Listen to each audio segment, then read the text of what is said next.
So here's another story that is breaking just moments ago. President Biden launching a new attack on Republicans at an event touting the economy. There was a 2.9 GDP number that came out this morning, and the president just spoke about it in Springfield, Virginia, as he appears getting more and more ready every day by the signs that we're seeing to announce that he's going to run for another term.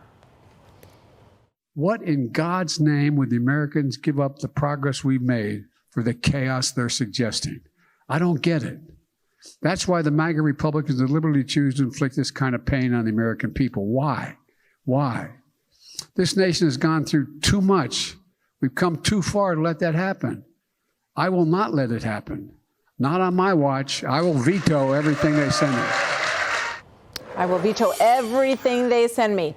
That from the Unity president. That's how he ran the last time around.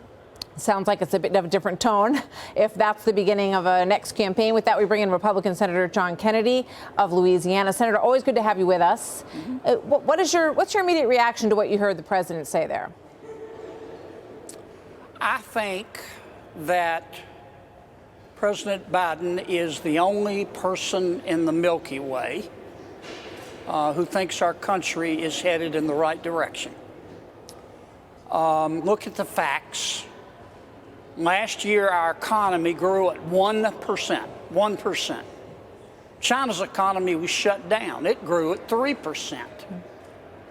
13.5% inflation cumulatively.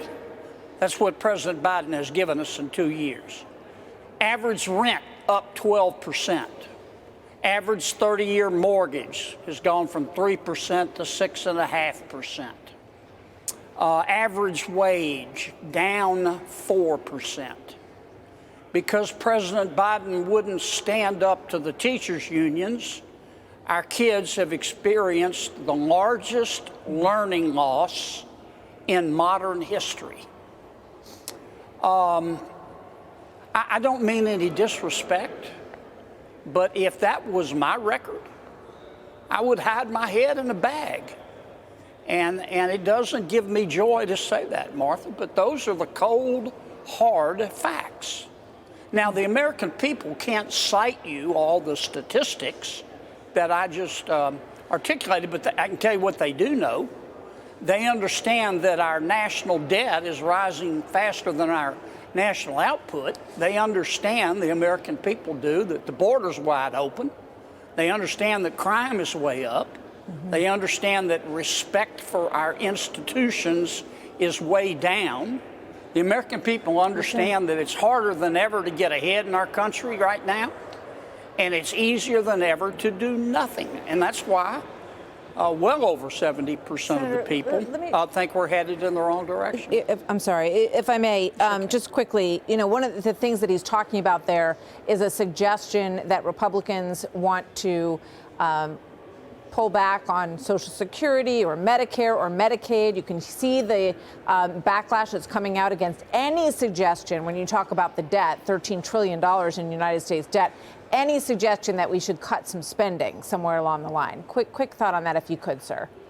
Well, that's President Biden says, my party, I want to gut Social Security and Medicare and Medicaid.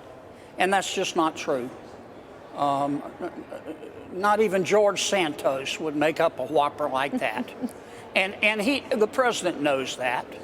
He just believes that he believes that the federal government is what made this country great. I don't. I think ordinary people doing extraordinary things did. But he thinks that we ought to send all of our freedom and all of our money to Washington and let him make the decision. And so he's happy to keep spending.